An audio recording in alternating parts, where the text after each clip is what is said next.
Sandy Wiley. Today I'm going to talk about a different kind of narcissist. I'm going to talk about the hero narcissist. I know I've done videos on narcissistic personality disorder in the past, but this one is a particular kind of narcissist, which is very, very difficult to decipher. It's who my former psychologist, Dr. Richard Geist, was. And in this book, Love Bomb by a Harvard psychologist, I write all about it, including all of his very personal emails. I expose everything. Now, Dr. Richard Geist was what you call a hero narcissist. A hero narcissist kills you with kindness. That's right. Kills you with kindness. So what does that mean? How can someone kill you with kindness? Isn't kindness supposed to be a good thing, not a bad thing? The hero narcissist is the type of narcissist who is invested in being the hero, the savior, the good guy, the fixer. See, that's why it's a perfect role for a psychologist as a career. As this is a perfect career for a hero narcissist to be a psychologist. It's just like the perfect setup. The problem solver. Unlike most narcissists, the hero narcissist doesn't engage overtly in abusive behavior. So it's going to be very, very hard for you to spot. For anyone to spot. I don't care how intelligent you are. If someone is killing you with kindness and wanting, to help you all the time, that's very hard for you. Most people wouldn't think there's something wrong with this person. They're too kind. They're always nice. They're always trying to help me. Would you think that if you had a family member in your life, a friend, okay, or a lover, right, who always, was right there, you need help, let me do that for you. I'm only too happy to do that for you. Would you sit back and say, I gotta get rid of that friend, or I gotta get rid of that mother, or I gotta get rid of that boyfriend? They're just too nice. See, no one would think that way, all right?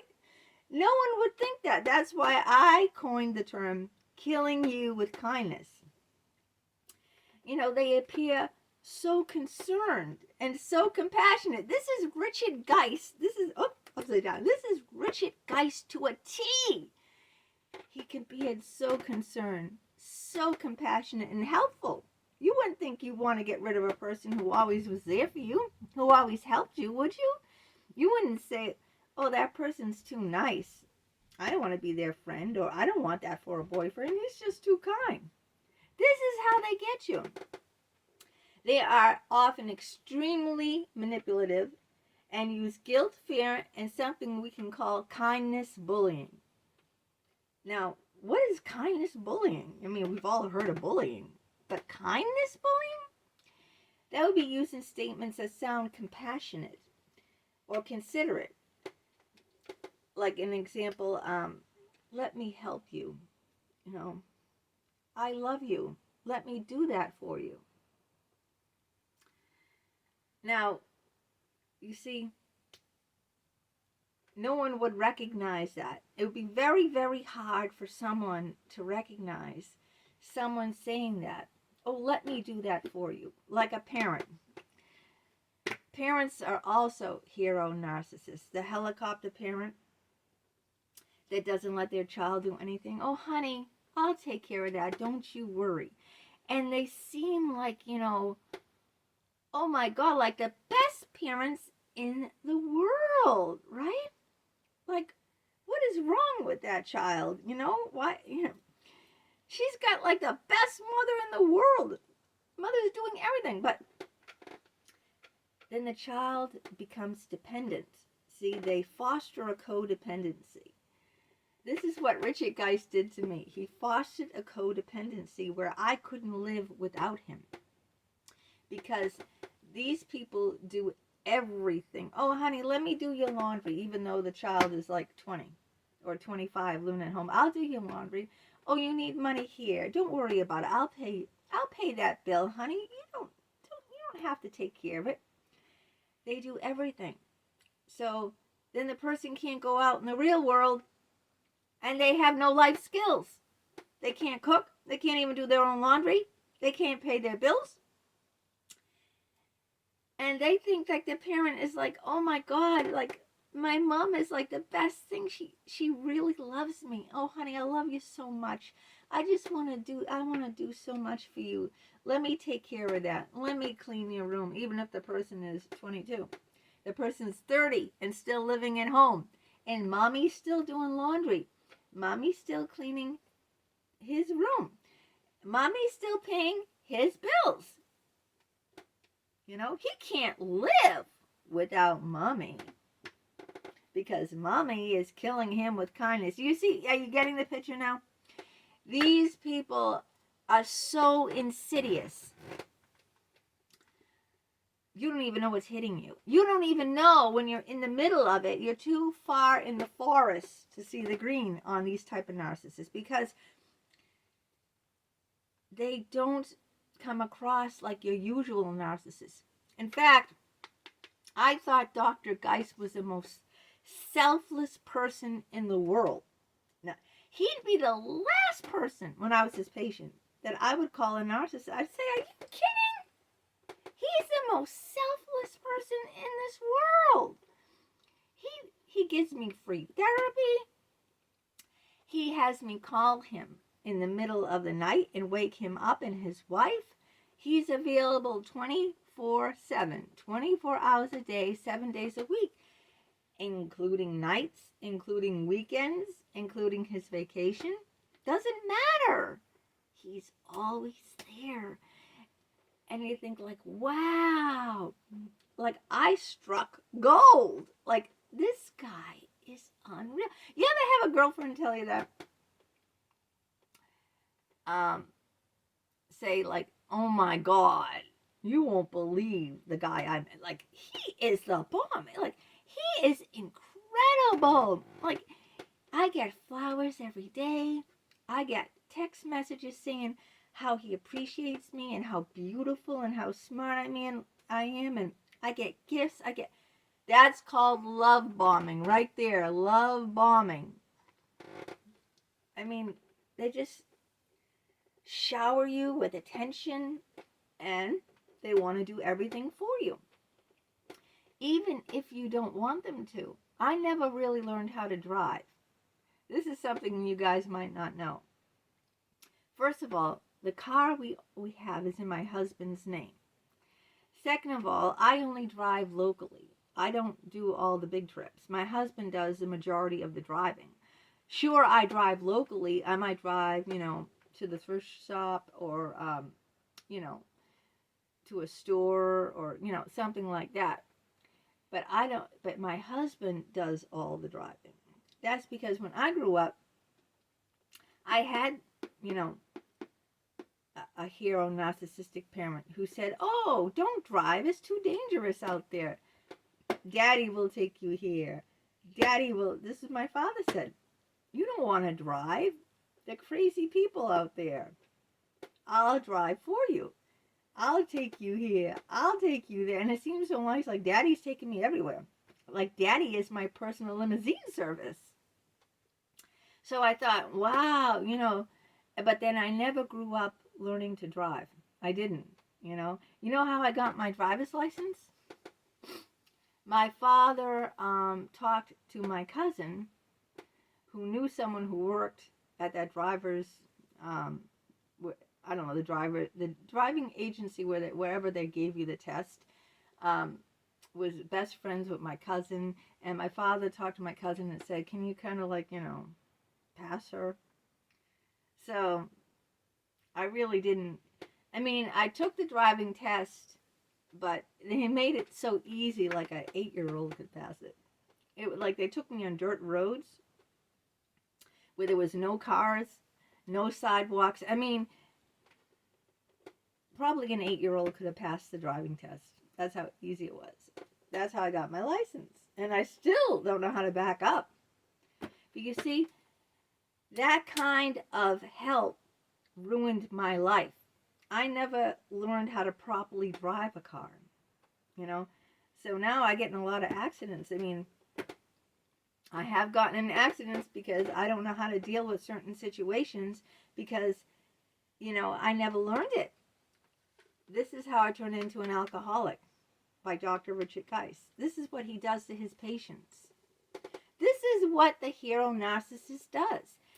The hero narcissist does everything, and you think they're the most wonderful person in the world, killing you with kindness, and you can't do anything for yourself. That's where they got you trapped. You need them because they've always done everything for you. So you feel helpless without them. How are you going to survive? How are you going to survive when someone has done everything for you? Think about it. If someone has done everything for you, you haven't learned how to do that for yourself. So then when he starts getting bored or no longer interested in me and cuts me off like he did, cut me off, I become too much for him, or he's too busy now. He's too busy. Now I'm left with all my emotional support gone from my life. What am I going to do? How am I going to function? I always use the example. It's just like taking a baby bird, an infant bird, fresh out of an egg, and putting them in a cage and feeding them, right? Now that baby doesn't know how to survive, doesn't even know how to fly. How is it going to learn how to fly, It never got to spread its wings. One time, I saw this baby robin. I didn't know it was a baby robin because he looked kind of big. He looked kind of chubby. And he kept flopping all over the place. I thought he broke his wing. And I said, oh my God, a cat or something, or a coyote, there's coyotes around where I live, is going to eat that baby robin because I didn't know it was a baby robin. I thought it was a robin with a broken wing, but it turned out to be a baby robin learning how to fly because I called the Animal Rescue League. They came down and they said there's nothing wrong with that robin. It's a baby robin. It's just learning how to fly. And I go, oh my God, I thought because the bird didn't look like a little baby, it was kind of chubby and big. I said, I didn't know it was a baby robin. I just knew that I kept stumbling. It would, hop up and hop down, and, I was worried. And he goes, no, it's just, learning how to fly. But if I had taken that baby inside and put it in a cage and fed it, the robin would never be able to spread his wings and learn on his own how to fly, you see? And then if I decided one day when it got to be older and no longer cute, I don't want this anymore. It's just too much for me. I'm not interested. And I threw it out the window. Doesn't know how to hunt. Doesn't know how to take care of itself because I was the one always taking care of it. You think that it's going to survive now? That's why they always say, do not take a strange wildlife in. Because once you do that, you can never put them back out into the wilderness again. Because they will die. Because they never learned the life skills to live out there. So this is why I say it is so important for me to inform people. Because these type of narcissists, these hero rescue narcissists that kill you with kindness, they're very, very high. It's like practically impossible to know that you're in that situation, that who they are, and that you're their prey until they just discard you. And then looking back, and you say, why didn't I see that? Why didn't I see that coming? And you think, because how could I see that coming? How could I? This is how you can. I'm going to teach you now that I've lived through it. I'm going to teach you how you can see that coming. Beware of someone who seems too kind, too good to be true. That's the first thing I thought when I met Richard Geist. This guy's too good to be true. If you think that someone is too good to be true, no matter who it is, girlfriend, boyfriend, boss, I don't care who it is in your life, run. You know the saying, if it's too good to be true, it usually is. Because this type of person who always wants to do everything for you, never let you do anything on your own, right? No. A person who really cares about you will want you to do. A good parent will let you do things on your own. They'll want you to, okay? Even if that means you go off, and find your own place, they want to see that. They want to foster independence, okay? They want to foster independence because that's what really loving someone is about. Really caring about someone is helping them help themselves. Remember those words I told you. A good psychologist will help the patient help himself so that they no longer need the services of the psychologist. A bad narcissistic psychologist that kills you with kindness will foster codependency so that you're always turning to them because you're helpless. You can't do anything yourself. And then when they discard you, and believe me, these people always get tired and burnt out and bored and just like disgusted with a person. They don't want them after. They have to go find another prey, someone more pretty, younger, and more exciting, right? After a certain amount of time, they no longer. And then it's like, oh my God, now what do I do? Because this person was never taught me the resources that I'm supposed to learn in therapy of how to emotionally hold my feelings myself, how to take care of myself. I never learned it. Never learned it as a child. And I never learned it from Dr. Richard Geist. And this is the worst crime of all that you can do to someone. You're not going to recognize it, and everyone else will say that I'm crazy. He's the most kindest, empathic person out there. That there must be something wrong with me. But there isn't. I wised up. I wised up finally. After getting out of it for almost 2 years now. This August will be 2 years. Getting away from him. I realized just what a narcissistic man he was. I won't even say man. He destroyed my life with kindness. He killed me with kindness. So I never learned how to do anything because he just swooped in. Beware. Beware of the person who wants to do everything for you. Oh, you can't. Let me do that, hon. I love you. I just want to help you. Let me do that. I'll take care of that. Beware. It might seem like, very hard to turn something down like that, right? Wouldn't it be? It would be very hard to turn that down. But if you keep seeing that and something in the back of your head got to click and say, well, what's going on here? I want to make you heightenedly aware of that scenario because that can end up destroying you. You can become helpless if you get into a situation like that. You don't learn how to do anything on your own. So be on the lookout for that rescue hero narcissist who kills you with kindness. And buy my book, Love Bomb by a Harvard psychologist. It has let's see, how many pages? 213 pages, but it has all the private emails that he wrote me. And so you can see it unfolding, how, in the beginning he